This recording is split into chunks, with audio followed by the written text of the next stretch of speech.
up live on The View. Gilmore Girls' Lauren Graham is our celebrity guest co-host. Plus, why are these women secretly going to incredible lengths to surgically restore their virginity? Find out in Hot Topics. Plus, American Idol's Justin Guarini is hanging with the ladies and singing his latest hit. And suicide is the second leading cause of death among college students. And there are internet sites that help them do it. Find out what every parent needs to know about why some teens want to die and why one expert says it could be your fault. All that and more next on The View.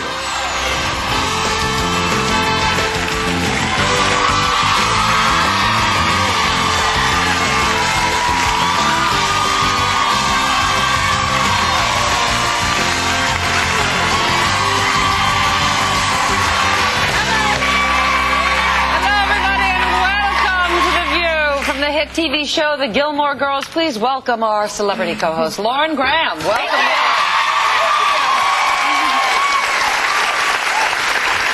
So I'm reading in your bio that your dad, what is he, president of the Chocolate Association of America, or what? Yes. That's a pretty cool job. That's a high-calorie job. So a lot of chocolate in your home all the time? Or? There is a lot of chocolate. We would get like chocolate sculptures at different times of the year. And although before he had this job, my father's favorite flavor was vanilla, and so and then he ends up being, you know, the chocolate guy. Seriously, I didn't know there was an organization for chocolatiers. It's a trade association, and they represent all the people who make candy and chocolate, which is kind of a cool world because there are huge companies and family-owned companies still, and you know. We love chocolate. Yeah.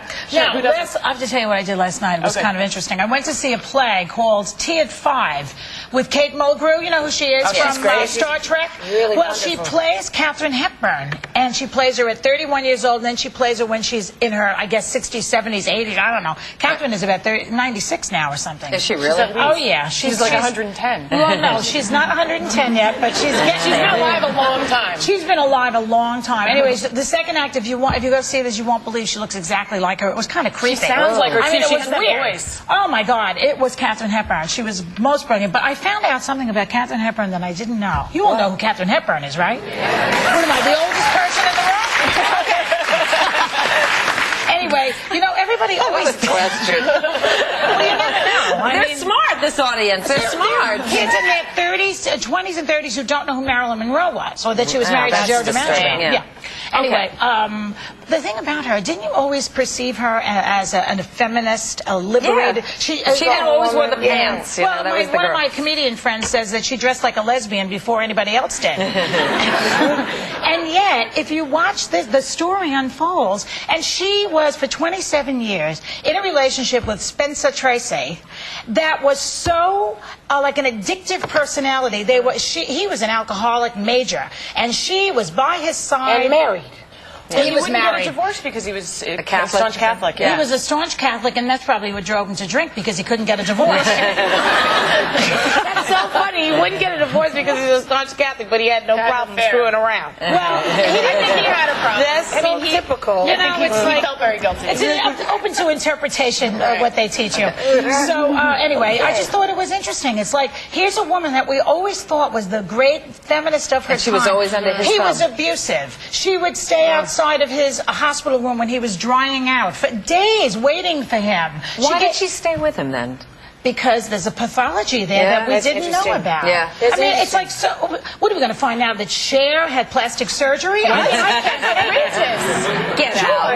I'm shocked. Did people find out something else about Kate Hepburn that you didn't know? Yes. I hope I don't give the whole play away. You should really see it. It's terrific. It's up here on the West Side.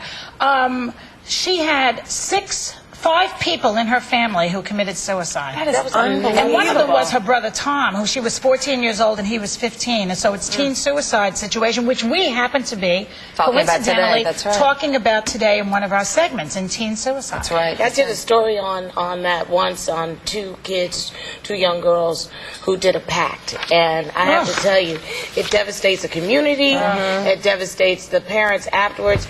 And my pastor says to remember that suicide is a permanent solution to a temporary problem. That's right. Yeah. Especially You keep that in teenagers. mind. We'll find We'll do a out whole later. segment about Yes. that. Yeah. Justin Guarini is also on the show today.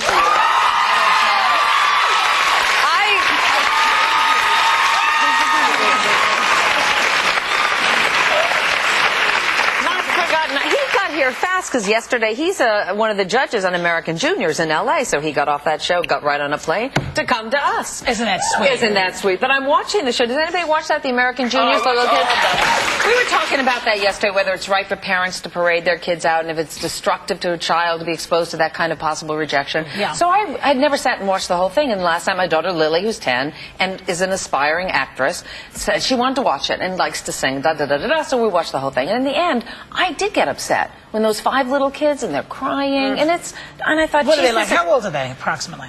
Anywhere from like 5 to 15 or something. But these were like in the 10, 12 range maybe, or I don't know. So they're little. And I said, I don't think this is right. And she turned to me and she said, I disagree.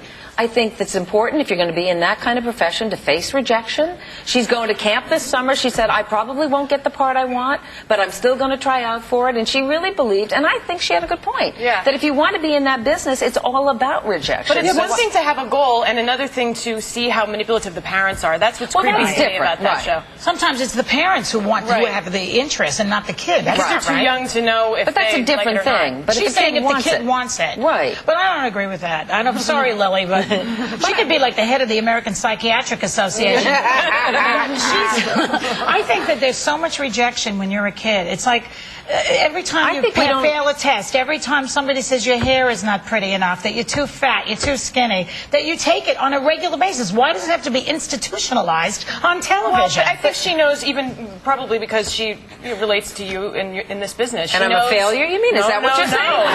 I've been rejected many times.